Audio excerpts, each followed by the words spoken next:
So the start of the fourth drive here, we come out in offset I and run power O again. Get a good first down.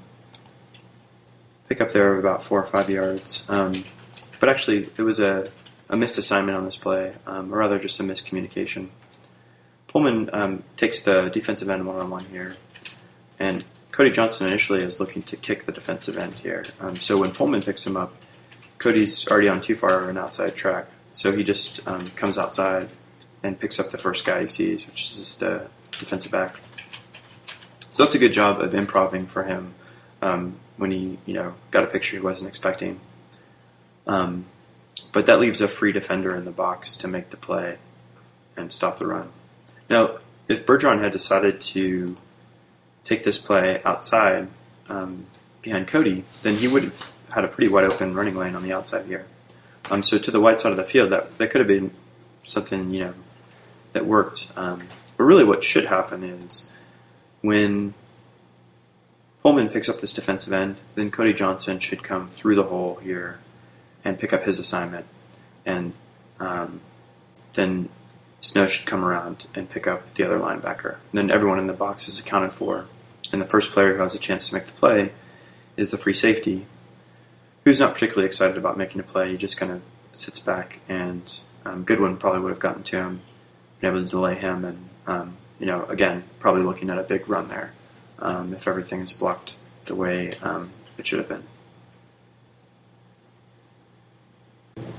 This next play, we line up in the same look, and instead of running power O, we run a play action and go deep.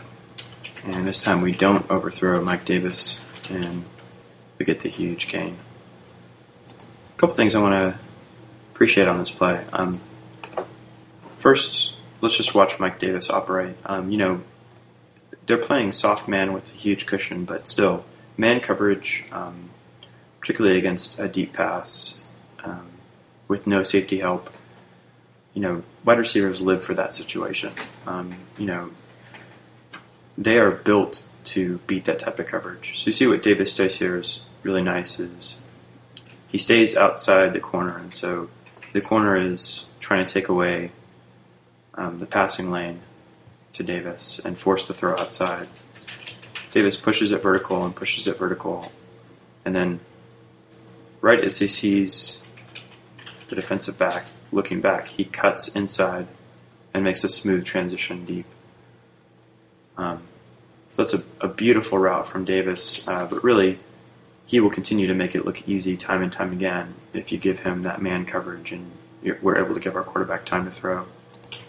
And that's the other thing I wanted to look at is watch Bergeron in the protection here. So Pullman's one-on-one on the outside, and then we're slide protecting here on the inside. And look at the great job that Bergeron does here, keeping his head on the swivel, back and forth, looking for any threats, and then comes out here and makes contact on the defensive end. So his awareness as a pass protector is great. And I think that means when you see him be able to be reliable in protection, you'll also see us be able to incorporate the running backs in the pass game, and being able to slip Joe the ball in the flat in a situation like this, or Johnson for that matter. So if a team, instead of isolate giving one-on-one coverage, wants to keep a safety deep, then probably they're going to have to give up a flat defender. And if that's the case, then the flat should be wide open for dump-off passes for Ash eventually too. Regardless, the big plays are definitely going to start being there in the offense, particularly when we're running the ball like we were in the last game. So then we come back to the wild pause in the red zone, and it had to be coming eventually. This time, after faking it so many times, we run the speed sweep, and Monroe just destroys their defensive back in open space. I'm watching the replay here, how dangerous Monroe is in space. So another thing is Anya on the edge here does a great job on the corner, but just look at DJ forcing the defender to break down. And so he forces the defender to break down, and he's still got 2 yards of separation. which is way too much room to try to close on DJ in an open field. So he's just able to just run around him. That's what makes it so hard in this play. I mean, you can't devote another defender to the backside there. You could try to blitz aggressively from the backside, I suppose, to take that away. But the more you defend to that, devote to that backside, then the less you have to defend in the box against the power O.